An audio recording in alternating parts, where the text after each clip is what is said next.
everybody, it's Maria, and today I wanted to talk to you a little bit about what I'm doing, not just books, but why my life has not been online as much.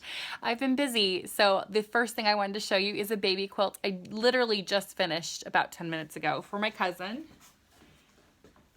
So, kind of see that. And yeah, so I've got that going on.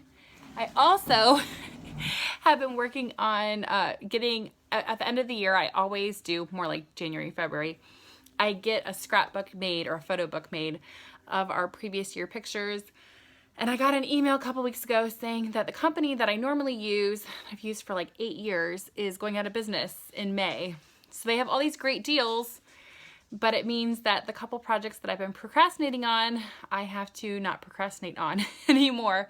So I've been trying to get those things done as well so I can be updated. I normally do every couple of years, I do a photo book specifically for each of my kids so they can kind of take those with them when they go away. But I still have our photo books from home. I think it's just a great thing for a kid to get to be able to look at a book just about them. I mean, I obviously include other pictures of people too, but it's just kind of a nice thing that I do every couple years, so it's not as much stress. But it also means, yeah, I can't wait on that because I want to get it all done with this particular company. I love them. My publisher, if you want to look it up, they have lots of sales going on right now. They're very easy to use.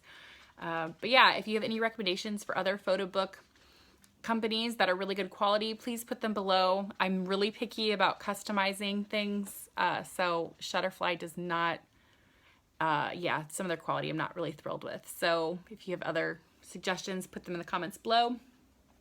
On with what I am reading. We studied Jules Verne this month at homeschool. So it was his birthday month. So we did Around the World in 80 Days on audio, as well as Journey to the Center of the Earth and 20,000 Leagues Under the Sea. We watched the videos to go along with it. We did some games, talked about ocean and earth science, as well as some geography. And we just had an all-around great time. So I'm really enjoying my birthday celebrations of writers. I don't think I'm going to get my John Steinbeck quilt done. That's the other thing I've been working on. I have little bits of it. My phone is actually propped up against my sewing machine, so it's very convenient. I have little bits of it done, strips and strips, so I have to kind of keep, I want to have it all kind of crazy quilts like it would have been for the Depression era when, when Steinbeck was writing, and then I also want to embroider some quotes on it. So that project will take me a little bit longer than the month that I had planned on it taking, because I got derailed with photo books and baby quilts. So what I've been reading first, well, I'll do a couple other. The other thing we listened to as a family, Stella by Starlight. This is a great middle grade. Really enjoying it. We're almost to the end of it now, but it's by Sharon Draper, who actually has written several other books, which I'm excited about checking out. It is a novel about a 8 or 9-year-old little girl who grows up during the 1930s. She's a black girl, and her dad has decided to register to vote. The Klan, it starts off with her and her brother seeing the Klan meeting over a river. And yeah, it's really engaging. My kids have been really excited to listen to it. We can't wait to find out what happens. And yeah, Stella by Starlight, highly recommend, even if you're a grown-up. I've been a little bit of a reading slump, so middle grade books are a great way to pull yourself out of that. The other thing I read just for me was another middle grade, One Crazy Summer by Rita Williams Garcia. And this is about like the Black Panther movement time era. And it's 3 girls who go to San Francisco to get to know their mom who abandoned them. And she's involved with the Panthers, and so they kind of get to see a little bit behind the curtain there while trying to figure out who they are as black girls in this time frame. So it's good, it's cute. I actually have been enjoying Stella by Starlight much better. But yeah, that was been on my list for a while to check out. The other thing that I've finished reading so far is White Rage by Carol Anderson.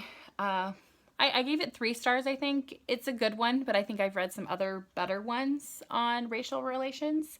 But this talks about, yeah, just the privilege that people don't necessarily think about and what it complicates with society. this next one is probably one of the books that I anticipated the most for the year, and it was different than I expected. It's Lincoln in the Bardo by George Sanders. If you are an audiobook listener, I've heard this is kind of a neat experience. They have 160 narrators who worked on this, of different calibers, celebrity status, and the like. So that might be kind of a cool listen. I just got the book because I wanted to. It's written like no other novel I have seen. It's really kind of hard to explain, but basically it kind of reads a little bit like a play. And for those of you who don't know, I really like Abraham Lincoln. He's one of my historical subjects that I always like picking up information on. And he and Mary lost a son when their son was, I don't remember how old, he was little.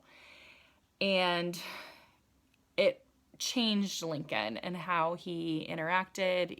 People said for years and years, the rest of his days after, he had a very somber melancholy about him, more than he had used to. And this is about what if Willie's ghost had stuck around because his dad needed him around, and the conversations that they had. Apparently, because they lost him when Lincoln was president in the White House, they couldn't bury him right away, so they had to intern him at a crypt nearby. And somebody had seen Lincoln going to visit the crypt on occasion, before they had moved the body to bury it permanently.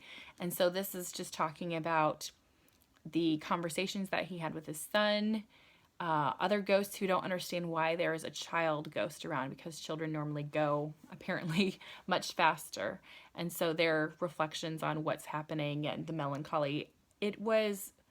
I didn't care for the format because it is told with different quotes of people. And so that Sanders actually mixes in real quotes and newspaper articles and journal entries and letters of real people that happened. So those are actually in here. But he also mixes it in with people who are the ghosts or those kinds of things. So it's a kind of an interesting mix of, I don't know, fantasy ghost fiction with actual research history. I don't know. It's different. So if you like strange formats, this is a great one to pick up. It definitely, you felt the sad. So while it wasn't my favorite to read, it really touched my heart too. So this is a good one to pick up, especially if you like strange formats. The other one that I finally finished my reread of, because I spent a lot of time taking notes, was Like the Rest of the Country, George Orwell's 1984. I read this in high school. It's always been one of my favorites, and I've been wanting to reread it for a very long time. This was the perfect year to pick it up. I marked it up several times. There's different notes in it. But the big thing, I took several pages of quotes. I kept reading to my husband over and over, different quotes. But I wanted to read you this one that I did. It was almost impossible to listen to him without being first convinced and then maddened. A little Rumpelstiltskin figure contorted with hatred. He gripped the neck of the microphone with one hand while the other clawed at the air menacingly above his head. His voice, made metallic by the amplifiers, boomed forth. An endless catalog of atrocities, massacres, deportations, lootings, rapings, torture of prisoners, bombings of civilians, lying propaganda, unjust aggressions, broken treaties. There were several instances in this book that I just thought, oh my gosh, I can't believe this was written in the 30s. There's just the double speak, the double think, the cutting down of language, the trying to rewrite history and take out literature to make it what you want it to be. There was a lot that really rang true for these days. And there was also a Star Trek reference that I had never noticed before, which was kind of cool. When they're talking about, when they're torturing him and they're asking him, how many lights do you see? There are 4 or there are 5. And there is a 4 lights Star Trek Next Generation episodes with Captain Picard. That is my all-time favorite Next Generation episode. So I'm pretty sure they got that from 1984. But yeah, if you have not read this or picked it up for a reread, it's time. It's really, really time. I'm getting ready to read Brave New World next month, and I want to do a comparison video of the two of them. So that is what I've been doing lately the last few weeks. I'm hoping to finish up Invisible Man, Invisible Man and 12 Years a Slave, as well as John Steinbeck's Winter of Our Discontent and the parallel biographies of Frederick Douglass and Abraham Lincoln. This is going faster than I expected it to go. I read a third of it in one sitting. Yeah, so it's kind of cool. I haven't learned a lot of new things, but I kind of knew a lot of it already. But yeah, so what are you reading? What are you trying to finish up before February? And again, if you have any photo book recommendations, please put them in the comments because I'm going to need a new company come May, and I'm bummed about it. So I will talk to you later. Bye.